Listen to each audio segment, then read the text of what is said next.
commitment. Assalamualaikum warahmatullahi wabarakatuh.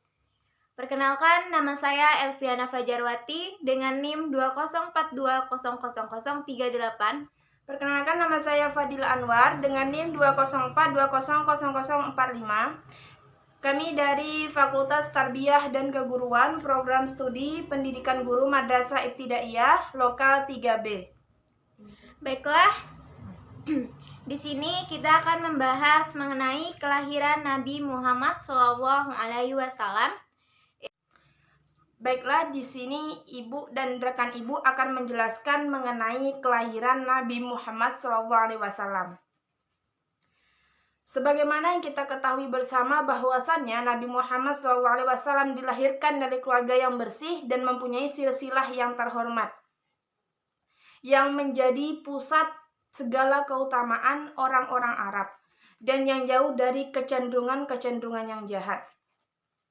Dan Nabi Muhammad itu lahir pada subuh hari di hari Senin 12 Rabiul Awal tahun Fil ke-1 bertepatan dengan tanggal 20 April 571 Masehi. Lahirnya Nabi Muhammad SAW di kota Mekah Al-Mukarramah.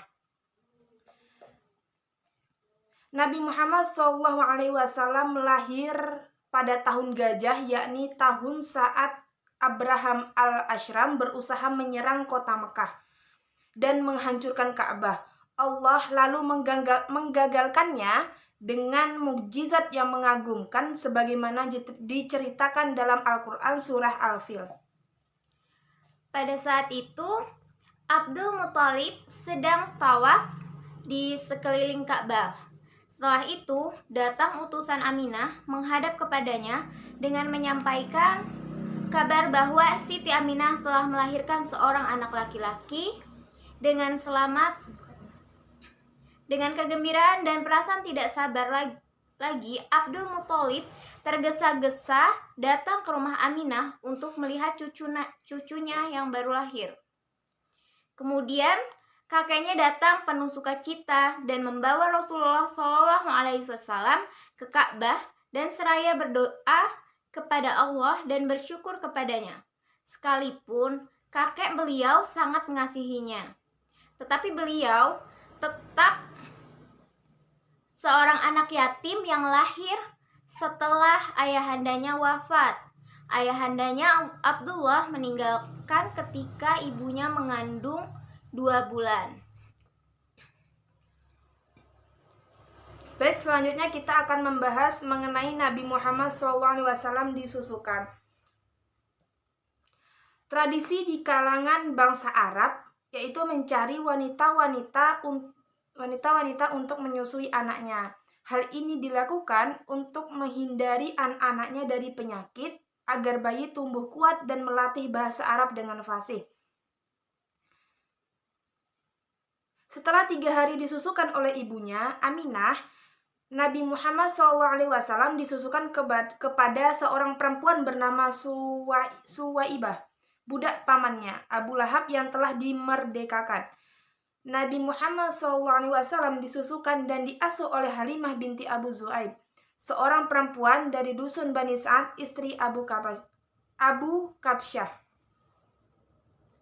Semenjak bayi itu berada di tangannya, keluarga Halimah mendapat keberkahan. Sebelum itu, ia hidup menderita dan kekurangan.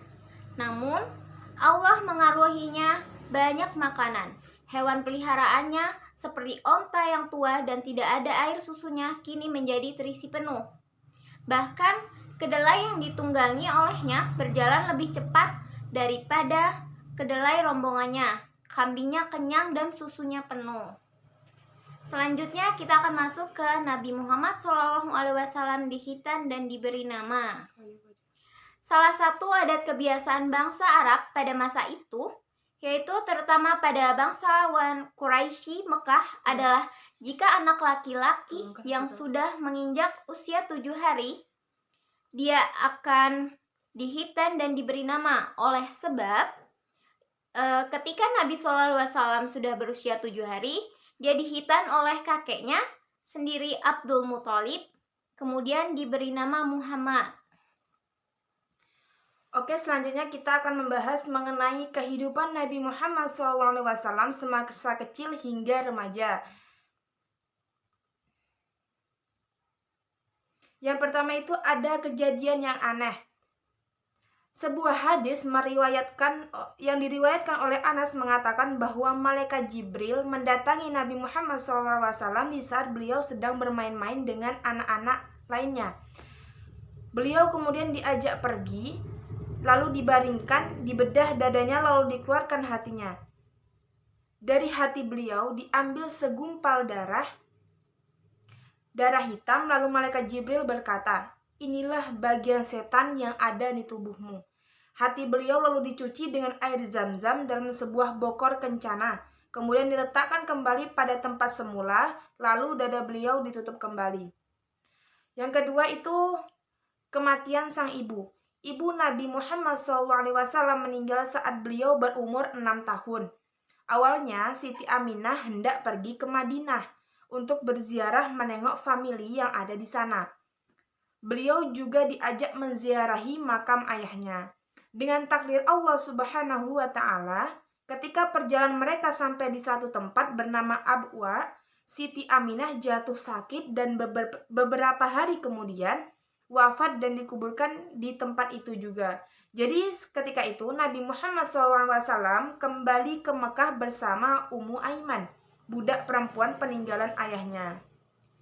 Selanjutnya kita langsung masuk ke kematian kakeknya. Ketika ditinggalkan ibunya, lalu Nabi Muhammad dirawat dan diasuh oleh kakeknya Abdul Muthalib. Dalam pemeliharaan dan asuhan kakeknya, beliau sangat bahagia. Akan tetapi, sayangnya, keadaan yang demikian itu tidak lama. Beliau merasakan kegembiraan dan kebahagiaan di bawah asuhan kakeknya. Tiba-tiba orang tua yang terhormat itu wafat, sedangkan Nabi Muhammad SAW ketika itu baru berusia 8 tahun. Abdul Muthalib meninggal dunia dalam usia 80 tahun. Dengan demikian, baru 2 tahun berselang ibunya meninggal, sekarang datang pula saat kakeknya meninggal. Selanjutnya, Nabi Muhammad di bawah asuhan Abu Thalib. Sepeninggal Abdul Muthalib, Nabi Muhammad berada di bawah asuhan dan pengawasan Abu Thalib. Pamannya, kasih sayang dan kecintaan Abu Thalib atas Nabi Muhammad tidak kurang dan tidak berbeda dari kasih sayang dan kecintaan Abdul Muthalib selanjutnya.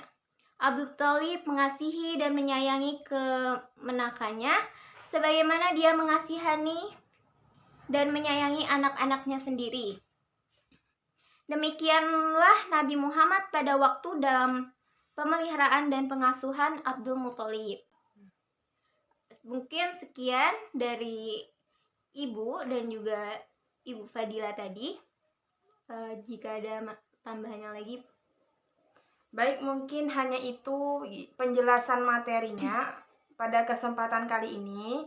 Semoga anak-anak semua atau rekan-rekan semua dapat memahami sedikit banyaknya apa yang sudah kami sampaikan. Dan kami mohon maaf bila ada kesalahan kata. Kami akhiri dengan ucapan wabillahi taufik wal hidayah. Wassalamualaikum warahmatullahi wabarakatuh.